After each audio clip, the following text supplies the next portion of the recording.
करिश्मा, रेशमा और मनीषा 3 बहनें हैं। उनका एक भाई भी है, मयंक। मयंक अपनी बहनों को बहुत प्यार करता है, लेकिन मयंक की पत्नी सविता इस मामले में मयंक से बिल्कुल ही अलग है।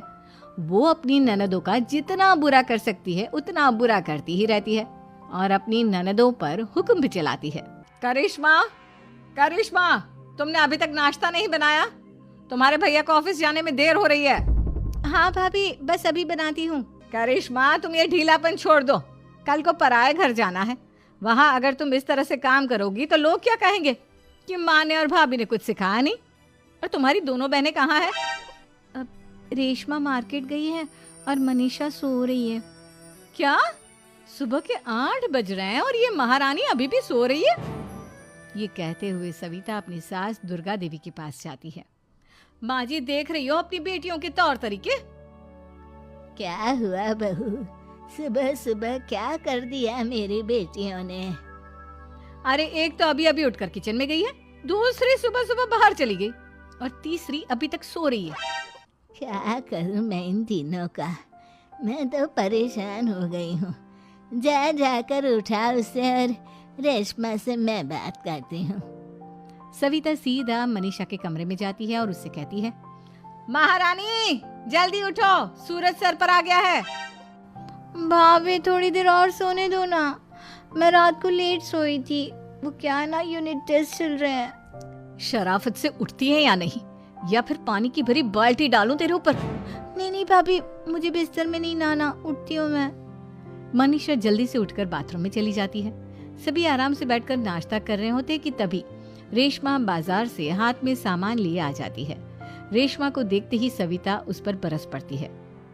लो, आ गई महारानी। ऐसा भी क्या सामान लाना था जो सुबह आंख मलते ही बाजार की तरफ रवाना हो गई?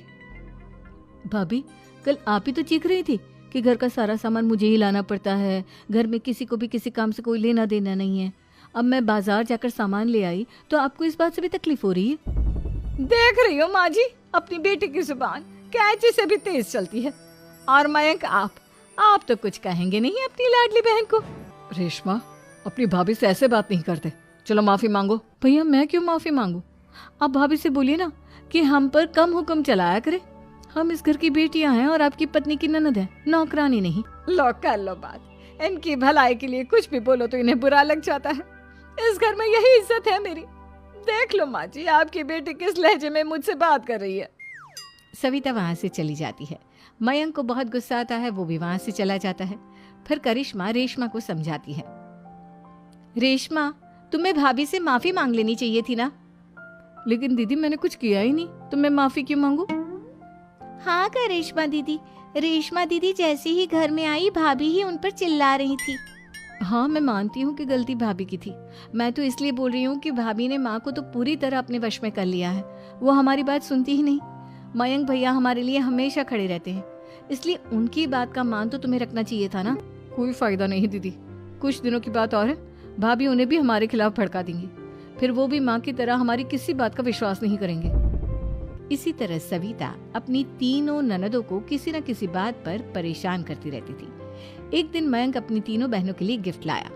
क्या रेशमा, ये तुम्हारे लिए हार का सेट। रेशमा, तुम्हारे लिए सुंदर सी ड्रेस। और मनीषा, तुम्हें किताबें पसंद है ना, तुम्हारे लिए किताबें लाया हूँ। थैंक यू भैया। थैंक यू भैया। थैंक यू भैया। करिश्मा, तुम्हारा नेकलेस कितना सुंदर है, ये भैया कहाँ से ले आए होंगे? मैंने भैया को 3 दिन पहले फोन पर ये डिजाइन दिखाया था और आज भैया ये ले आए। सविता तो अपनी ननदों के गिफ्ट्स देखकर जल गई और करिश्मा का नेकलेस तो उसे भी बहुत पसंद आया था। अपनी बहनों के लिए कितना अच्छा नेकलेस लेकर आए हैं, मुझे कभी कोई गिफ्ट नहीं दिया। मैं आज ही ये हार चुरा लूंगी। रात में सविता करिश्मा का हार चुरा लेती है और इसी तरह उसे अपनी ननदों की जो भी चीज अच्छी लगती वो उसे मांगती नहीं, बल्कि रात के अंधेरे में चुरा लेती। इसी तरह दिन बीतते गए और सविता ने मयंक के दिल में भी उसकी बहनों के लिए नफरत पैदा कर दी।